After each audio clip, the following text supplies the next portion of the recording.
이번 주부터 구체적으로 성경이 기록하고 있는 교회들을 위한 기도들을 살펴보겠습니다.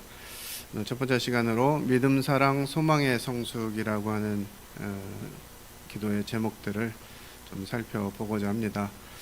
에베소서, 골로새서, 데살로니가 교회에 편지하면서 사도 바울은 이와 같은 세 가지의 부분을 공통적으로 이야기하는데요. 그 말씀들을 좀 살펴보겠습니다.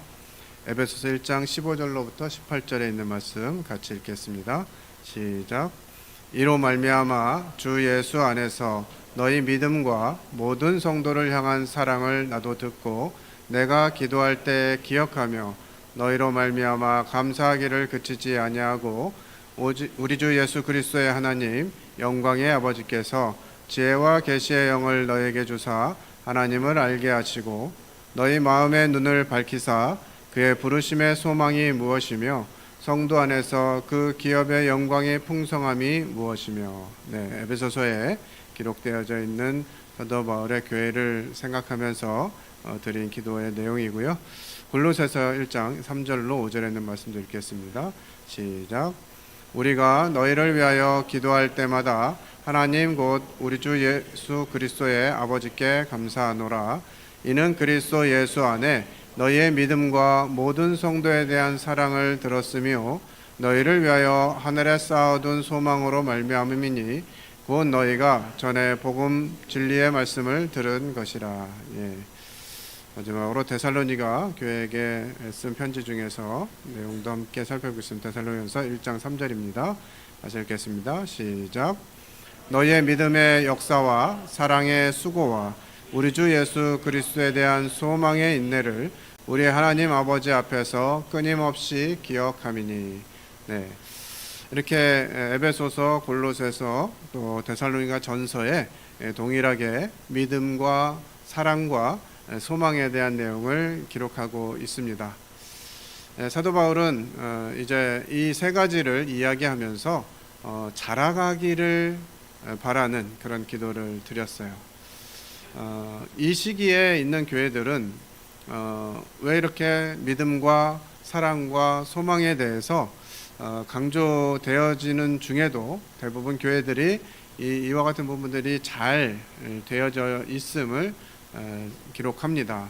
믿음, 또 사랑, 소망 이런 것들이 굉장히 잘 되어지고 있고 이것들이 거기서 멈추는 것이 아니라 자라가기를 기도하는 것이 사도 바울의 기도의 내용이었습니다.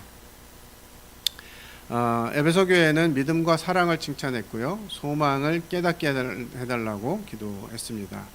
골로새 교회는 믿음과 사랑과 소망이 서로 연결되어지고 자라고 있음을 감사했고요.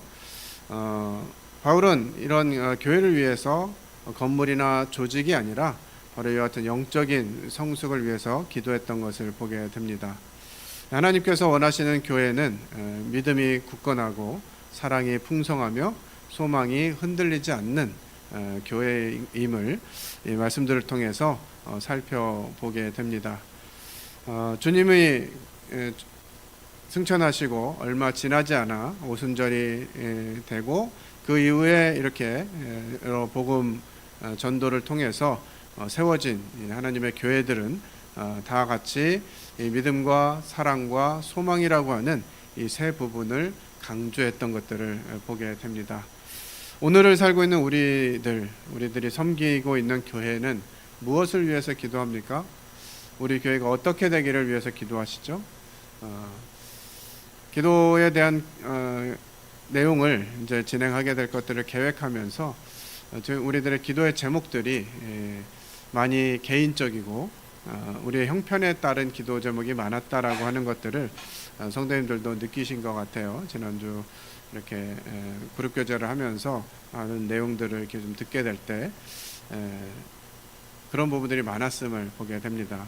저희는 당분간 이 교회를 위한 기도에 대한 내용들을 듣고 그룹 교제를 통해서 그룹 교제를 하고 또 실제로 이 교회를 위한 기도들이 풍성해지기를 바라는 마음이 있습니다. 에베소 교회는 주 예수 안에서 너희 믿음과 사랑을 칭찬했습니다.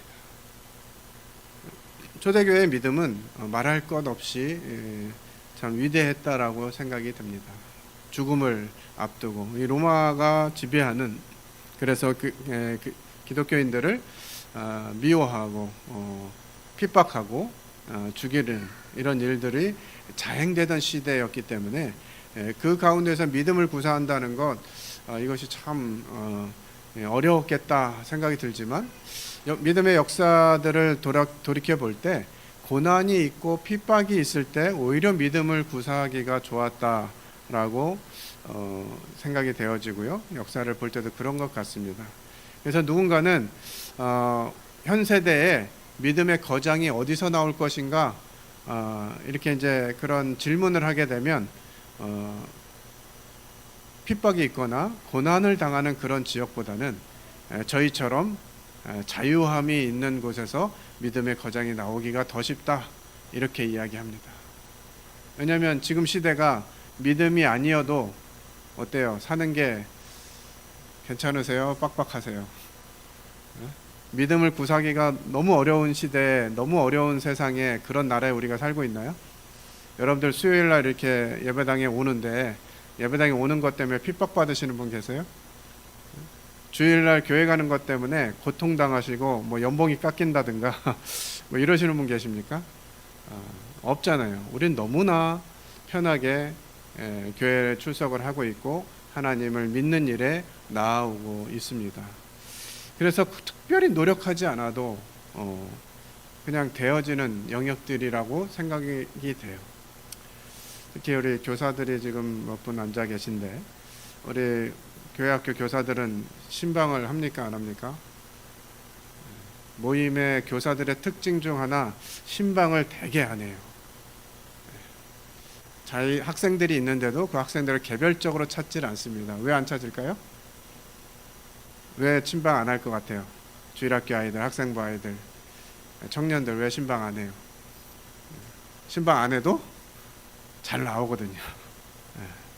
잘 나와요. 그러니까 교사들이 특별히 뭐 신방을 안 해도 뭐 아이들이 교회에 오는데 큰 문제가 없습니다.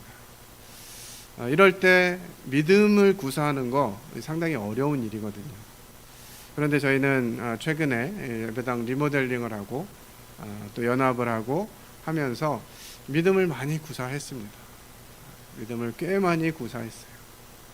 정말 없는 형편에 어떤 분은 대출을 받아서까지 헌신을 하고, 이런 분들이 있음을 알고 있습니다. 믿음을 구사한다는 거 참 이게 쉬운 일이 아니죠.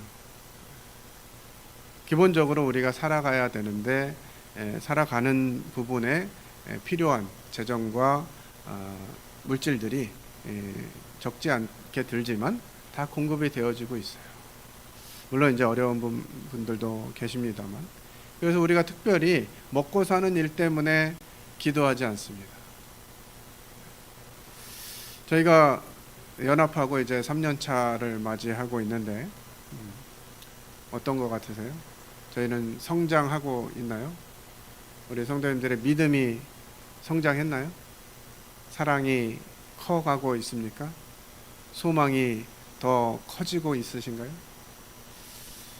그렇지 않다면 우리의 삶을 좀 돌아볼 필요가 있다고 생각이 됩니다.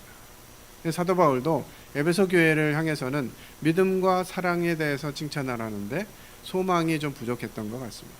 그래서 소망을 깨닫게 해달라고 기도해요. 또 골로새 교회를 향해서는 그리스도 예수 안에 너희의 믿음과 사랑과 소망이 연결되어 있음을 감사했습니다.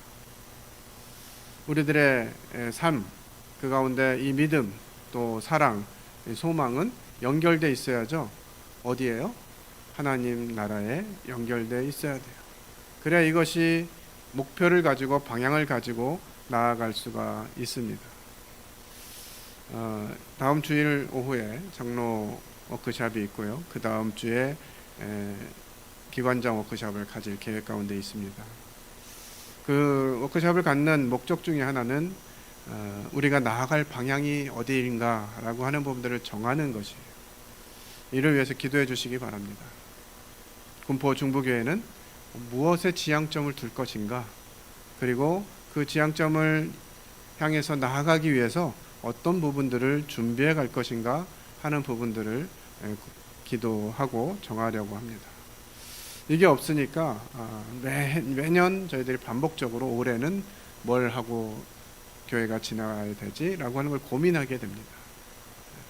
매년 필요가 있다고 생각되어지지만 그 필요를 위해서 목표를 정하고 진행해 왔는데 어떤 때에는 그 목표가 조금 이루어진 때도 있고 뒤돌이켜 보면 목표는 정했지만 대부분 목표가 제대로 이루어지지 않았어요.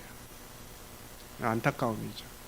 그래서 그냥 단적인 단기간적인 어떤 이런 계획이 아니라 교회가 궁극적으로 지향해야 될 목표를 생각하고 그 일을 위해서 규모를 만들어가는 그런 교회가 되기를 바라는 마음이 있습니다. 데살로니가 교회에게는 너희 믿음의 역사와 사랑의 수고와 소망의 인내에 감사한다 이렇게 말하고 있습니다. 성도님들이 많이 들으셨겠지만 믿음의 역사, 사랑의 수고, 소망의 인내 이거 한 가지씩만 가지고도 몇 시간을 나눌 수 있는 영역인데 오늘 이 내용을 세부적으로 다 살펴보기는 어렵습니다. 사도 바울은 이 세 교회에게 동일하게 이와 같은 부분들을 기도하면서 편지를 보냈습니다. 첫 번째로 살펴볼 것은 믿음의 성숙입니다. 우리 주님 안에서 굳건히 서는 교회가 되기를 기도해야 합니다. 바울은 세 교회 모두에게 예수 안에 있는 믿음을 칭찬했습니다. 새 성경 구절에 공통적으로 언급되고 있어요. 믿음은 단순히 하나님이 계신다라는 어떤 지적인 동의가 아니라 예수님 안에 뿌리 내리는 신뢰의 관계입니다. 그래서 믿음을 사용하는 것, 믿음이 성숙되어지는 것은 우리에게 꼭 필요해요. 제가 자주 말씀드렸습니다마는 믿음은 가만히 있으면 멈춰서 있는 그것이 아니라 앞으로 나아가지 않으면 뒤로 물러서게 돼 있습니다. 그래서 우리의 믿음은 계속해서 전진해 나가야 해요. 그러려면 더욱 우리 주님을 알아야죠. 주님 안에 뿌리를 내리는 것이기 때문에 주님이 어떤 분이신지 이런 부분들을 살펴야만 하는 것이죠. 더 깊이 의지하는 삶인 것이죠. 교회의 위기는 믿음 없음이 아니라 믿음의 얕음 때문에 옵니다. 믿기는 하는데 이 정도까지 하실까? 이것까지 하실까? 생각하는 거예요. 그래서 이건 누구의 문제가 아니라 교회가 바라봐야 될 지향점 중에 하나인 것 같습니다. 우리의 믿음이 점점 커져서 예수 그리스도를 더욱 의지하고 최근에도 이제 경기 지역 사역자 모임에서 은혜의 복음에 대해서 얘기하면서 이 복음 전환 이런 부분들에서 얘기하게 되었는데 이 복음을 전하는 것 우리에게 맡겨진 일입니다만 사람을 보내시고 사람을 더하게 하시는 것은 하나님께 속한 일임을 보게 돼요. 그래서 우리가 믿음으로 의지하고 그것들을 바라보면 주님께서 사람들을 보내시고 구원받게 하시리라 생각이 됩니다.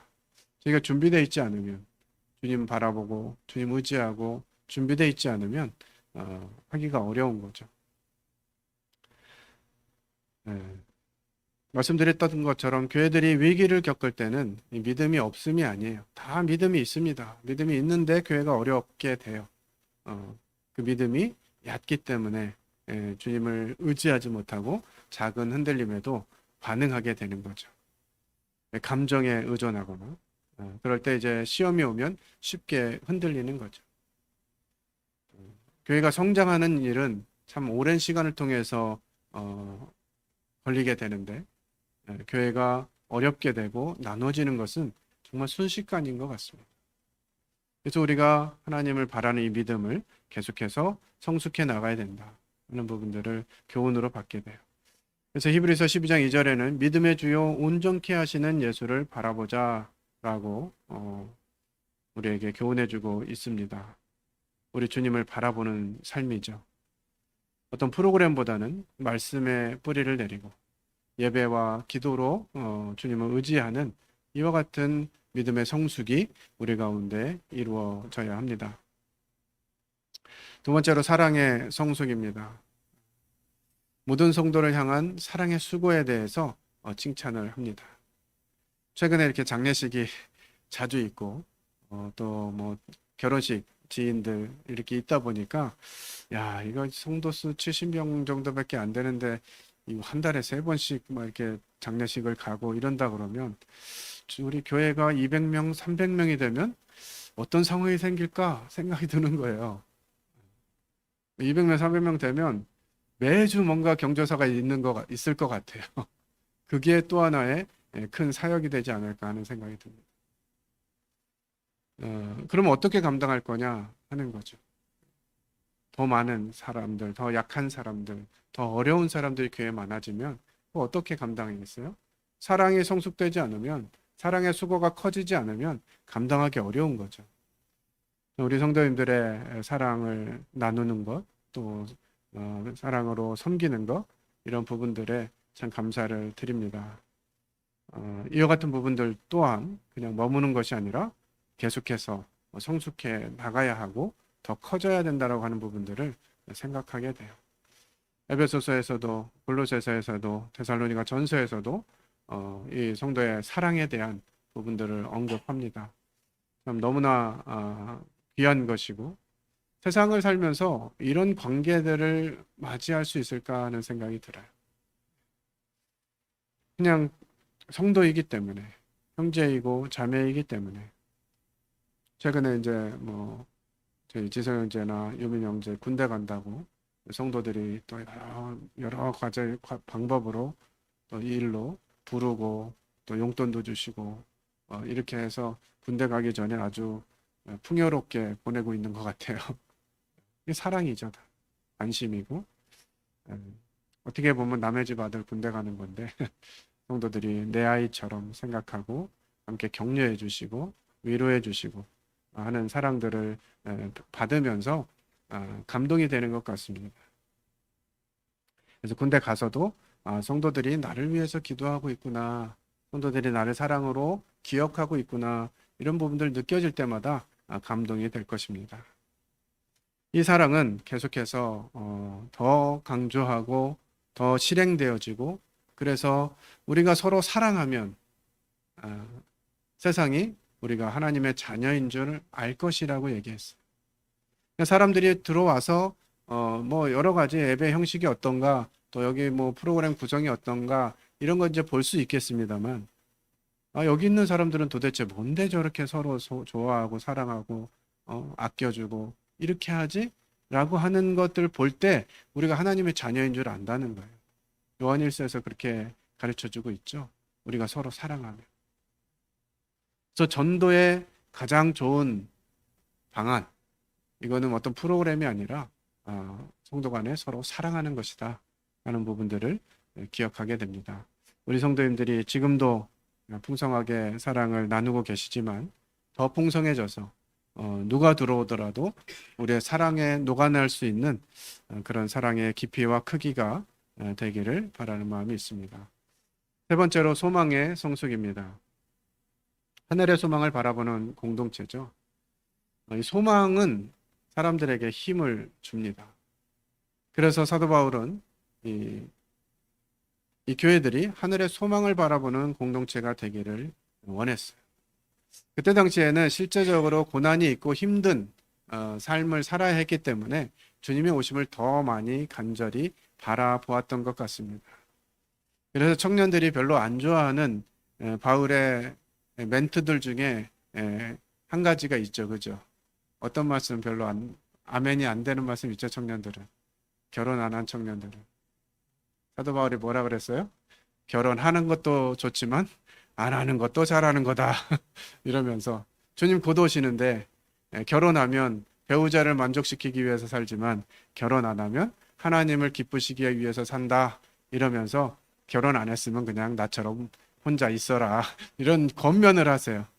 이게 또 미안했는지 이건 명령이 아니라 그냥 내 개인적인 조언이다. 이렇게 이야기합니다. 주님이 곧 오신다고 생각하면 내 앞에 중요하다고 생각되어지는 이런 것들이 의미가 없는 것이죠. 그래서 제가 고등학교 3학년 때 공부를 별로 열심히 안 했습니다. 주님 곧 오신다 그래가지고 시험 보기 전에 오실 줄 알았는데 안 오셨어요. 그래서 우리 각자에게 맡겨진 일들은 또 소망을 바라보더라도 최선을 다해서 하는 것이 합당한 모습인 것을 보게 됩니다.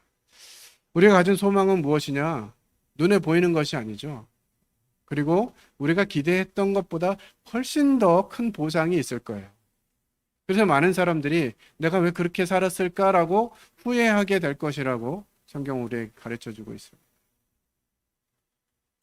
우리가 받을 소망, 하나님이 왜 어떻게 우리를 부르셨고 우리를 어떤 자로 삼아 주실 것인지 그날 이루어지는 그날 우리는 모두가 다 알 것이에요. 골로새서 1장 5절에서는 하늘에 쌓아둔 소망으로 말미암은 것이다 그랬습니다. 이 땅의 소망이 아니라 이 땅에서 뭘 위해서 뭐가 되기 위해서. 어제 그저께 이제 유민이 형제와 지성이 이제 같이 식사하고 교제하면서 군대 가면 적금을 꼭 들어라. 그 적금 잘 들고 군대 월급 잘 모으면 18개월 뒤에 나올 때 한 3천만 원 모아 나오더라. 뭐 이런 얘기 이제 했습니다. 18개월이 지나기 전에 주님이 안 오실까요? 네. 그 전에 주님 오시면 뭐 다 쓸데없는 일이 되는 거죠. 참 부모된 입장에서 또 교회를 인도하는 인도자 입장에서 적금하지 말고 다 주님을 위해서 드려라. 차마 그렇게 하지 못했습니다. 솔직한 심정으로. 주님 곧 오시는데 모으기 뭘 모으냐. 주님 위해서 살아라. 이렇게 해야 되는 것이 마땅할 텐데 우리들이 살고 있는 이 시대가 그것을 그렇게 쉽게 여기지 못하도록 하는 상황이 된 것 같아요. 이것도 제가 여러 번 말씀드렸습니다만 이 땅에 투자해봐야 요즘 주식이 뭐 3,600, 3,700, 뭐 5,000까지 간다 그러는데 그래봐야 몇 배 수익 얻을 수 있을 것 같으세요? 주식에 투자하신 분들 요즘 재미가 좀 있으실 것 같은데 그래봐야 몇 프로 돼요? 뭐 200% 되는 사람들 많지 않을 겁니다. 근데 하늘에 소망을 쌓아두면 몇 배의 수익이 나요? 최소 30배잖아요. 3,000%거든요. 30배는. 60배, 6,000%. 100배면 10,000%의 수익입니다. 여러분 어디다 투자를 해야 되겠어요? 이 땅에서 아둥바둥 하면서 100%, 200% 수익 얻는 것을 위해서 소망하시겠습니까?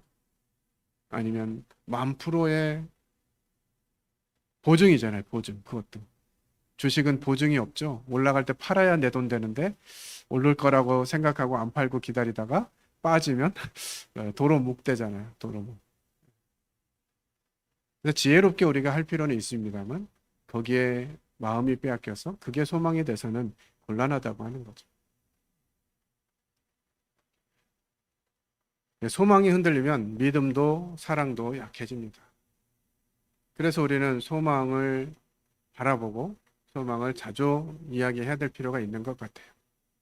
소망은 단순한 낙관이 아니라 하나님의 약속을 확신하는 믿음입니다. 로마서 8장 24절에는 우리가 소망으로 구원을 얻었음에 하면서 보이지 않는 것을 바라는 것입니다. 우리가 받은 구원도 소망으로 받은 것이죠.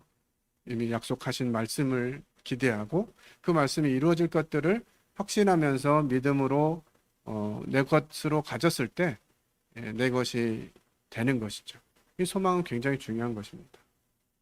그래서 우리가 어떤 소망을 가질지 앞으로 이 교회가 어디까지 성장하고 얼마나 성숙하고 얼마나 풍성해져서 하나님을 나타내고 하나님이 기뻐하시는 그와 같은 공간이 되어질 것인가는 우리가 이 소망을 어떻게 바라보고 나아가느냐 이것에 결정이 되리라고 생각이 듭니다. 이렇게 사도 바울은 새 교회를 통해서 믿음과 소망과 사랑이 성숙하고 성장해 나가야 될 것들을 기도하셨어요. 우리도 동일하게 이제 이 세 가지에 대해서 기도해야 될 것입니다. 사도 바울은 교회를 위해 재정이나 부흥을 구하지 않았어요. 그의 기도의 핵심은 교회가 믿음과 사랑과 소망 안에서 성숙하게 하소서였습니다. 너희는 먼저 그의 나라와 그의 의를 구하라. 그리하면 이 모든 것을 너에게 더하시리라. 이 말씀이 여기에도 적용되어지는 것 같습니다. 비록 재정이나 부흥을 구하지는 않았지만 믿음이 성장하고 사랑이 성숙되고 소망이 더 커지게 되면 자연스럽게 재정도 풍성해질 것이고 부흥도 주실 것이기 때문에 그렇죠. 그래서 우리는 믿음이 성숙돼야 됩니다. 예수 그리스도 안에서 굳건히 서는 교회. 그분이 어떤 분이신지를 더 많이 알고 더 많이 나누는 시간들이 필요한 것이죠. 그러기 위해서 우리는 말씀을 더 가까이 해야 할 것 같습니다. 말씀을 더 묵상하고 성도들과 나누고, 그래서 주일날 또 집회 때 모여서 성도들이 모이면 어떤 세상 사는 이야기들이 주가 아니라 들었던 말씀, 적용됐던 말씀, 또 실패했지만 말씀으로 위로받았던 내용들, 이런 것들로 교제가 되어지면 더욱 좋겠다는 생각이 듭니다.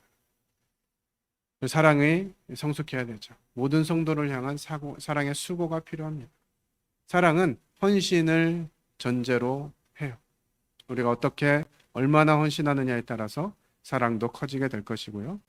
소망도 성숙돼야 됩니다. 하늘의 약속을 바라보는 인내가 필요한 것이죠.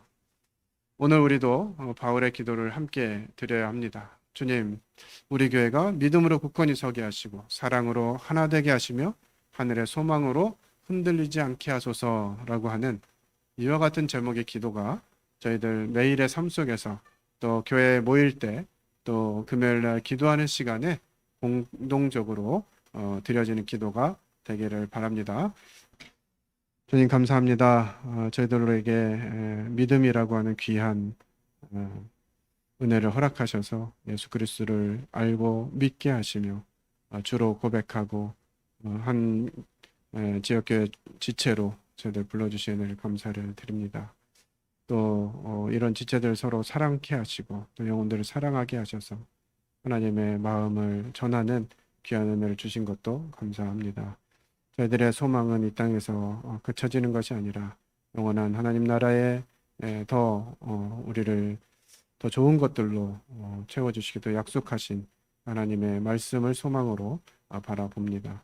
저희 교회가 이와 같이 믿음과 소망과 사랑이 풍성해지는 교회가 되기를 구합니다. 오늘도 함께해 주시는 은혜를 감사드리며 예수님 이름으로 기도했습니다. 아멘.